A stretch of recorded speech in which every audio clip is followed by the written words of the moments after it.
Sa ulo ng mga balita sa Pangasinan. Karagdagang mga serbisyo, hatid ng Gikonsulta Program ng Pamahalaang Panlalawigan ng Pangasinan. Tapat at maayos na serbisyo, patuloy na isinusulong ni Pangasinan Governor Ramon V. Gico III. Certificates of Clearance at Fisherman ID, ipinagkaloob sa mga mangingisda sa Infanta. At Space Jellyfish Effect, na mataan sa kalangitan ng Pangasinan. Unang ratyada! Mula nang maitatag sa probinsya ng Pangasinan sa ilalim ng pamumuno ni Pangasinan Governor Ramon V. Gico III ang Gikonsulta Program, libo-libong mga Pangasinense na ang nabigyan ng libreng mga serbisyo medikal. Kasabay nito ang pagrerehistro sa mga Pangasinense sa Yakap program ng PhilHealth na nagbibigay sa kanila ng pagkakataong makatanggap ng libreng check-up, pagpapaospital, mga gamot at bitamina. Layon kasi ng programa, maihatid at mailapit sa mga komunidad ang dekalidad na serbisyo medikal tungo sa mas malusog na Pangasinan. At sa patuloy na pag-arangkada ng programa, karagdagang mga serbisyo pa ang sinimulang ihatid, kagaya ng mga veterinary services, pagbibigay ng mga seedlings at asin, at kamakailan lang ang pagrerehistro sa mga Pangasinense sa PhilSys.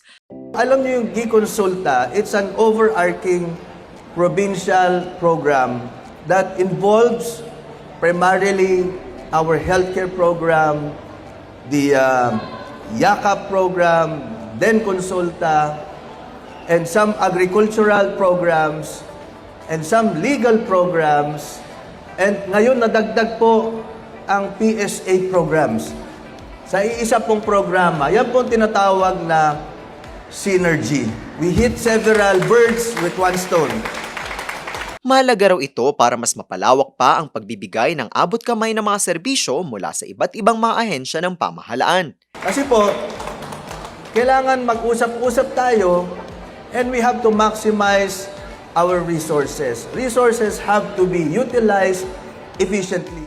Inaasahan ng tuloy-tuloy pang pag-iikot ng mga Gikonsulta Caravan sa iba't ibang panig ng probinsya para sa tuloy-tuloy at sama-samang pag-unlad.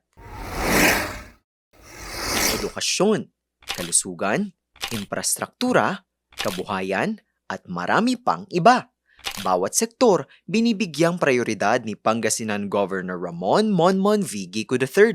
Hangad kasi niya, mabigyan ng oportunidad at dekalidad na serbisyo ang bawat Pangasinense, gayon din ang pagbibigay ng kanilang mga kanya-kanyang pangangailangan. Pero kasabay nito ang paninigurong nasusunod ng probinsya ang mga patakaran, lalo na pagdating sa paglalabas at paggamit ng mga pondo.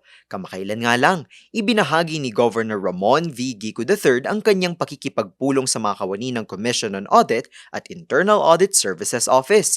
Anya, malugod na tinatanggap ng Pamahalaang Panlalawigan ang mga audit observations at mga rekomendasyon mula sa naturang mga opisina. Malinaw daw itong pagpapakita ng tapat na pamamahala para na rin sa patuloy na pag-unlad at pag-usbong ng buhay ng mga Pangasinense. Bilang isa sa mga coastal province sa bansa, malaki ang ambag ng mga mangingisda sa probinsya ng Pangasinan. Sila ang bumubuhay sa fishery industry at nangangalaga rin sa mga yamang tubig. Bilang tulong sa mga mangingisda ng mga commercial fishing vessels sa Infanta, ipinamahagi ng Bureau of Fisheries and Aquatic Resources Region 1 ang mga Certificate of Clearance. Prinoseso rin ang mga Fisherman ID ng mga ito. Sa kabuuan, aabot sa 28 Certificates of Clearance at 81 Fisherman ID ang naiproseso at nagpapatuloy rin ang dokumentasyon at regulasyon para sa mga fishing operations. Namangha ang mga Pangasinense mula sa iba't ibang panig ng Pangasinan kagabi, May 13, sa tinatawag na Space Jellyfish Effect o liwanag na tila anyong jellyfish. Ayon sa pananaliksik, likha ito ng rocket na Long March 6A na inilunsad ng bansang China. Ang Space Jellyfish Effect ay nangyayari tuwing ang isang rocket ay ipinapalipad sa mga oras na malapit sa sunrise o sunset.